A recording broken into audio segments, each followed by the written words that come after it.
mä menen parin päivän päästä Ateneumiin kattoon tämän Gallen Gallela ja Klimt-näyttelyn, mikä siellä on meneillään vielä nyt pari päivää. Ja no siis se ei ollut se mun asia, vaan Ateneumhan on täynnä aivan upeita taideteoksia, mitä voi tulkita. Ja mulla tuli mieleen, että mä haluan oikeastaan nytten tehdä videon yhdestä mun lempiteoksesta, tai en mä tiedä lempiteoksesta. Musta tuntuu, että on tosi monien lempiteos, mutta tää on ollut aina silleen niin kuin tietyllä tavalla, mitä kisut tekee?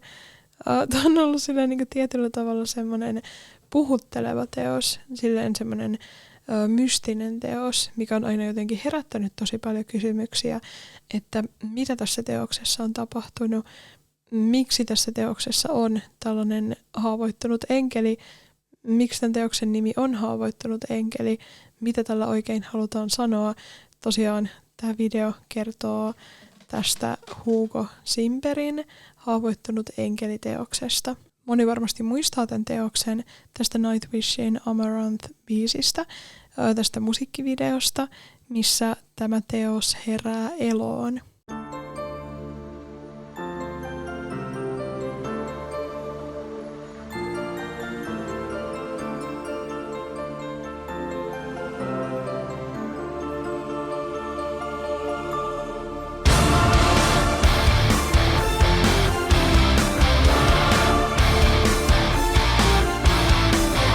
Tämä musiikkivideo oli oikeastaan mulle semmoinen ensikosketus tähän teokseen silloin, kun mä olin lapsi.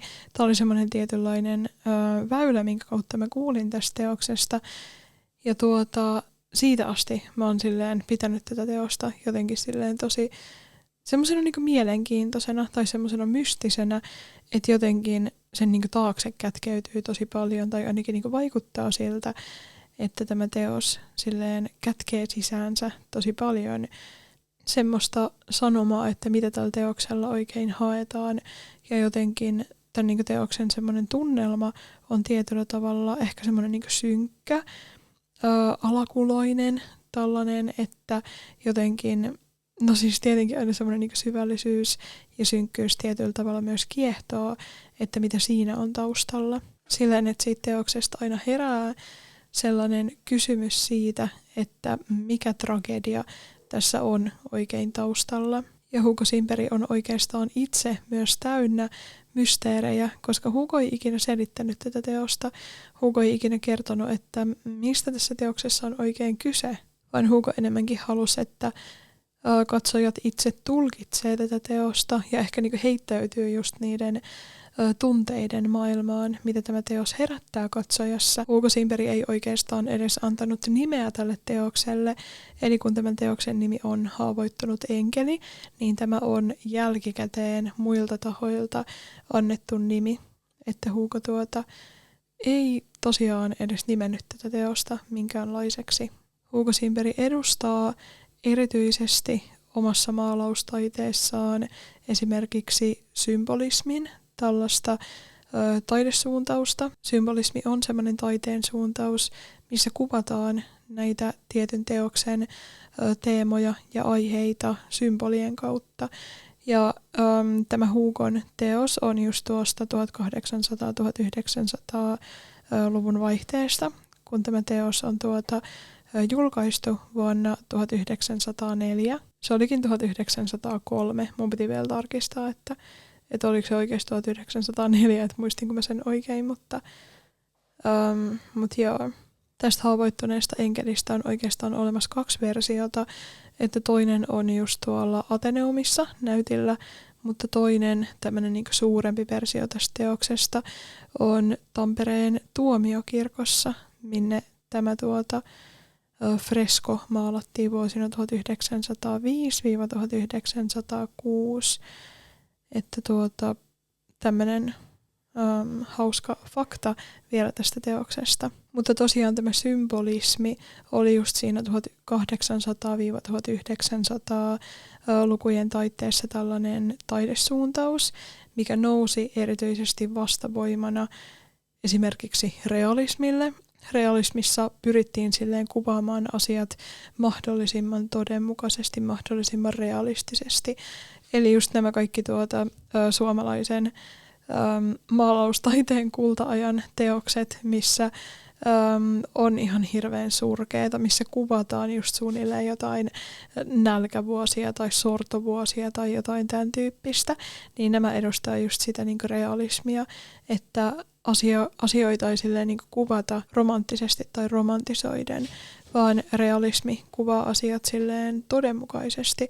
Ja realismiahan nähdään tai nähtiin tuolloin ja nähdään siis edelleenkin esimerkiksi kirjallisuuden parissa, että maalaustaide ei ole semmoinen ainoa tämmöinen niin kuin taiteen suuntaus, missä me just nähdään näitä suuntauksia, että just esimerkiksi kirjallisuus on myöskin semmoinen tämmöinen taiteen suuntaus, missä me nähdään tätä niin kuin realismin nousua, mutta toisaalta myöskin symbolismin nousua, että symbolismiakin voi kuvata myöskin kirjallisuuden kautta, eli sen ei tarvi olla tällaista niin kuin visuaalista taidetta välttämättä. Mutta tosiaan tässä symbolismissa on kyse siitä, että siinä teoksessa niiden asioiden taakse, mitä me nähdään siinä teoksessa, niin niiden asioiden taakse tai niiden niin kuin merkityksiin kätkeytyy sen teoksen semmoinen todellinen sanoma. Eli esimerkiksi, jos meillä on joku tämmöinen teos, missä näkyy vaikka sadepilvi, niin tämä taiteilija ei ole välttämättä halunnut kuvata sitä sen hetkistä sääolosuhdetta, vaan tämä sadepilvi saattaa edustaa esimerkiksi vaikka tämmöistä niin kuin surua tai melankoliaa, jotain tällaista. Eli tämmöiset niin kuin konkreettiset asiat tulkitaan symbolismin piirissä jollakin tavalla tämmöisten symbolisten asioiden kautta tai että ne tälleen symbolisoi jotain itsessään. Mä itse rakastan symbolismia todella paljon. Luna tuli käymään täällä. Lunalla on siis nyt ihan hirveän tylsää. Niin mä tosiaan itse rakastan todella paljon symbolismia. Ja mulle semmoinen niin kuin luontainen tapa tulkita asioita on nimenomaan se, että miettii ehkä semmoisia konkreettisten asioiden syvällisempiä merkityksiä asioissa. Ja oikeastaan symbolismi muistuttaa mun mielestä tosi paljon surrealismia. Ei totta kai siltä kannalta, että kun surrealismissa asiat niin kuin kuvataan hyvin niin kuin absurdisti, vaan ehkä niin kuin sen kautta, että surrealismissakin pitää silleen niin kuin tulkita niitä asioita ja tulkita niitä tilanteita, että meidän niin kuin esitetty asia pitää niin kuin sisällään sen merkityksen sillä tavalla, että meidän pitää silleen ehkä niin kuin nähdä asioiden taakse. Meidän pitää ymmärtää sitä, että mitä siinä teoksen takana on. Meidän pitää niin kuin osata lukea sen teoksen semmoista alatekstiä tietyllä tavalla. Ja tämä symbolismi on tosiaan myös Hugo Simperin tapa kuvata asioita näissä omissa teoksissaan. Me nähdään tässä maalauksessa tämän maalauksen keskiössä enkeli, jota kantaa 2 poikaa. Tämä on niin kuin tämä niin kuin visuaalinen näkymä, mitä tällä maalauksella on tälleen antaa, ja tätä lähdetään tosiaan nyt tulkitsemaan. Ja tämän maalauksen tunnelma ei ole semmoinen onnellinen tai semmoinen hilpeä, vaan ehkä enemmänkin semmoinen surullinen tai alakuloinen. Ja tässä teoksessa keskeisenä tapahtumana tosiaan toimii tämä, että me kohdataan tämä haavoittunut enkeli, ja me mietitään just sitä, että mitä tämä enkeli oikein edustaa. Ja siitä on mun mielestä tosi hyvä lähteä myöskin tulkitsemaan tätä teosta, että mitä tällä enkelillä halutaan sanoa. Tämän enkelin voidaan itsessään ajatella symboloivan semmoista niin kuin kaikkea hyvyyttä ja semmoista valoa ja puhtautta, kaikkea semmoista niin kuin viattomuutta. Että tämä enkeli on silleen osa jotain semmoista tämän niin kuin maailman yläpuolella olevaa hyvyyttä, jotain semmoista tämän niin kuin maailman yläpuolella olevaa puhtautta.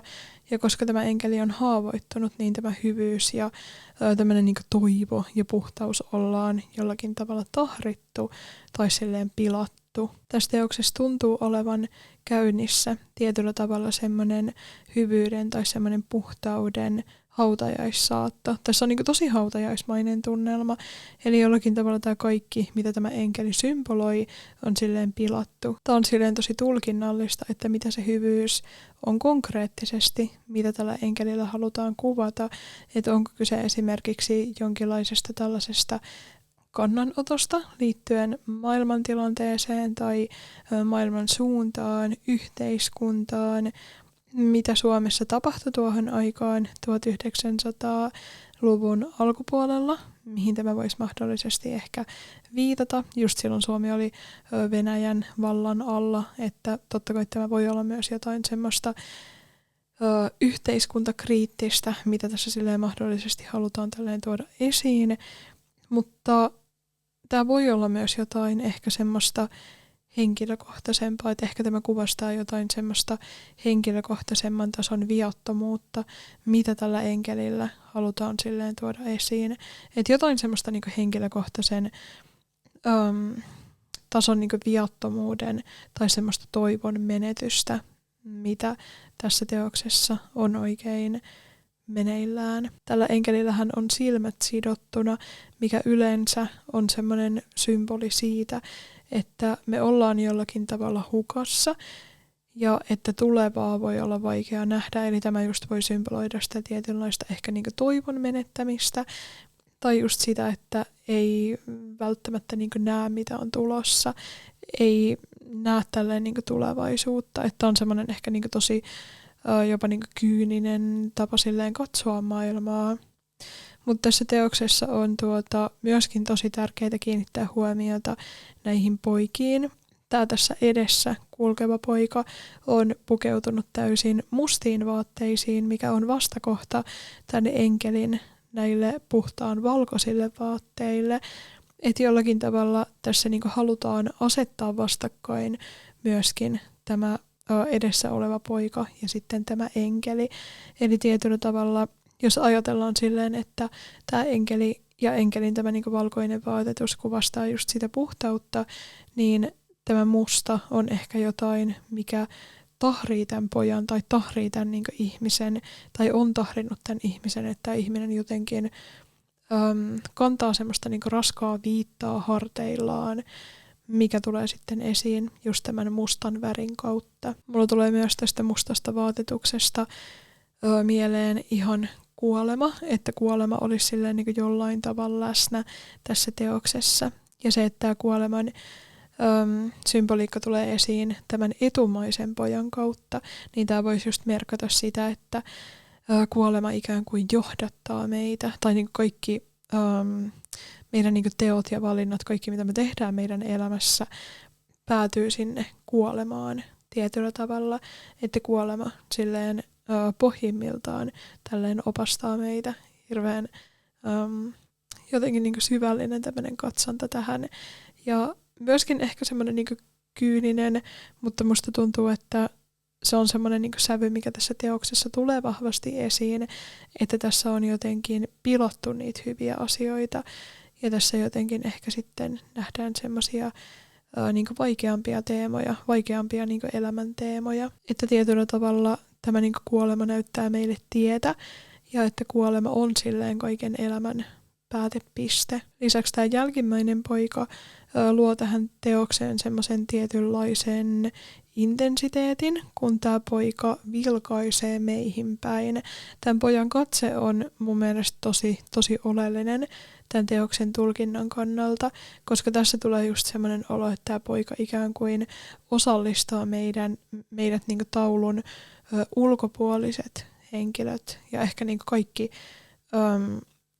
maailman ihmiset tai niin kuin yhteiskunnan silleen osaksi tätä teosta. Ja tämä katsehan näyttää ennen kaikkea tämmöiseltä niin kuin syyttävältä tai turhautuneelta, tämmöiseltä jotenkin niin kuin surulliselta, että ihan kuin me taulun ulkopuolella oltaisiin aiheutettu tämä enkelin loukkaantuminen, mistä nämä pojat nyt kantaa vastuun. Mulla tulee tästä mieleen tosi vahvasti nimenomaan tämän maalauksen tällainen syvällisempi yhteiskunnallinen sanoma siitä, että nuoremmat sukupolvet joutuu kantamaan vanhempien sukupolvien asettaman taakan ja virheet, että jollakin tavalla nämä niinku pojat nytten kantaa vastuun sellaisesta asiasta, mitä ne ei ole edes välttämättä tehnyt. Että tästä näkökulmasta tämä tosiaan voisi olla jopa tämmöinen yhteiskuntakriittinen teos. Eli semmoinen niinku toiveikkuus on tahrittu ja se on korvattu just tämmöisellä niinku melankolisuudella ja synkkyydellä. Että nämä pojat on ikään kuin niinku astunut tässä teoksessa semmoiseen aikuisten vaikeaan ja semmoiseen vakavaan maailmaan. Ja tässä jätetään taakse sellainen naivius ja semmoinen usko hyvään. Eli siitä näkökulmasta tämä teos voisi myöskin mahdollisesti kertoa tällaisesta lapsen viattomuuden menetyksestä. Siitä, että nämä pojat on jotenkin niinku astunut tähän niinku aikuisten tällaiseen syvempään maailmaan. Nämä pojat on ehkä jollakin tavalla niinku nähnyt tällaisia niinku asioita elämän totuuksista tai niinku elämän syvyyksistä, mikä on sitten ehkä jollakin tavalla tälleen pakottanut ottamaan vastuuta ja mikä on tälleen niinku pakottanut kasvamaan. Että jollakin tavalla tässä niinku luovutaan semmoisesta lapsen ilosta ja lapsen uskosta hyvään kaikesta tällaisesta. Ja nämä pojat tässä ikään kuin niinku kantaa tätä niinku symbolista toiveiden ja just näiden niinku ihanteiden murtumista. Eli tämä teoksen synkkyys voi kertoa tässä teoksessa nimenomaan tällaisesta toiveiden ja näiden ihanteiden särkymisestä. Ehkä tosiaan myös näiden elämän kylmien realiteettien kohtaamisesta, mitä esimerkiksi vaikka kuoleman kohtaaminen voi herättää meissä. Tai sitten tämä voi myöskin ehkä niinku muuten edustaa semmoista ihmisyyden, pahuuden käsittelyä, jos just ajatellaan, että ihmisten pahuus on se, mikä on aiheuttanut tämän enkelin haavoittumisen. Tässä teoksessa rinnastetaan myöskin henkinen ja maallinen ulottuvuus. Tosiaan tämä enkeli edustaa tätä hengellisyyttä, mikä on ikään kuin niinku asettunut tähän fyysiseen, tähän niinku konkreettiseen maailmaan, tähän maalliseen maailmaan, missä nämä pojat elää. Jos mietitään tällaisia uskontojen arvoja, että uskonnoissa usein niinku puhutaan tällaisesta niinku rakkaudesta, rauhasta, tämän tyyppisistä asioista, että uskonnoissa on hyvin usein tämmöiset niinku omat korkeat moraalikäsitykset, niin siitä näkökulmasta tämä ehkä niinku vahvistaa tässä tulkinnassa tästä näkökulmasta enemmän tämän niinku uskonnon ja henkisyyden näkökulmasta tätä, että miten hyvyys ja rakkaus ja tällainen viattomuus tahriutuu tässä maailmassa.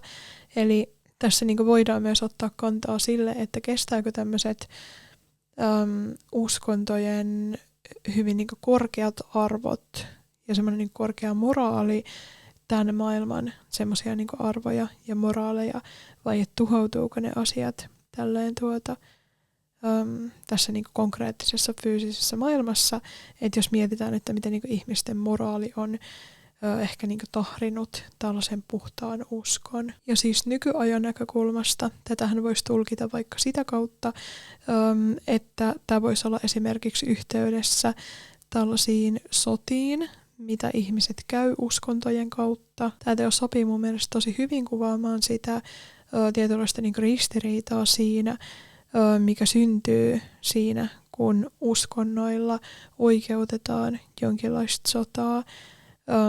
Tämä voisi just tässä kontekstissa tarkoittaa sitä, että tällainen niin kuin ihmisten moraalittomuus ikään kuin tuhoaa semmoiset uskontojen edustamat hyveet. Ja just tämä, että tällä enkelillä on silmät sidottuna, niin tämä voisi kertoa siitä, että uskonnot ei luo tässä maailmassa semmoista toivoa huomiselle, sillä uskonnot ei riitä ratkaisemaan tämän maailman pahuutta. Että tämmöisenkin näkökulman tai tämmöinen näkökulma on mahdollista myöskin vetää tähän mukaan. Voi kuulostaa ihan hirveän kyyniseltä, mutta Tämä on tällainen ääripäiden teos ehdottomasti. Ja totta kai tämä teos voi edustaa muunlaisenkin viattomuuden ja muunlaisenkin haurauden tällaista tahriintumista. Tässä mielessä oikeastaan tämän teoksen tulkinta on tosi mielenkiintoinen, koska ihmisillä voi herätä niin erilaisia ajatuksia siitä, että mitä se hyvyys on, mitä se puhtaus on, mitä tässä teoksessa ollaan rikottu. Että jollakin kyse voi olla esimerkiksi vaikka omasta fyysisestä koskemattomuudesta tai vaikka sairaudesta, mikä ehkä niinku pakottaa kohtaamaan semmoisen elämän syvemmän tai semmoisen elämän synkemmän puolen, että tämän teos ja tämän teoksen semmoinen arvo omassa elämässä voi tulla myös esiin tällaisten hyvin henkilökohtaisten asioiden tai henkilökohtaisten syiden kautta, että mikä on se osa-alue meissä, mikä on rikottu, mikä on särjetty, mikä ei ehkä olisi kuulunut olla särjetty, niin tämä voi edustaa meidän henkilökohtaisessa elämässä nimenomaan tällaisia asioita. Jos teillä muuten ikinä herää mitä tahansa ajatuksia näissä mun tulkintavideoissa näiden teosten tulkinnoista, että mitä vaikka tietty asia teidän mielestä edustaa, niin mä mielellään kuulisin niitä teidän näkemyksiä esimerkiksi tuolla kommenttikentässä. Mutta lopetetaan nyt tämä video tähän. Tää oli tosi hauska ja tosi mielenkiintoinen aihe tähän videoon. Mä ajattelin, että mä voisin tehdä enemmänkin videoita tällaisista Suomen taiteen kulta-ajan teoksista, koska niissä on kyllä tosi paljon tätä tulkittavaa. Kiitos kun sä katsoit tämän videon. Jos sua kiinnostaa enemmän tällaiset mun tekemät taideanalyysivideot, niin ota ehdottomasti tämä kanava seurantaan. Mulla on tulossa nyt kevään aikana todella paljon näitä taidevideoita ja mä oon tosi innoissaan tästä mun uudesta projektista. Mutta nyt lopetellaan. Kiitos vielä kerran. Ja toivottavasti me nähdään seuraavassa videossa.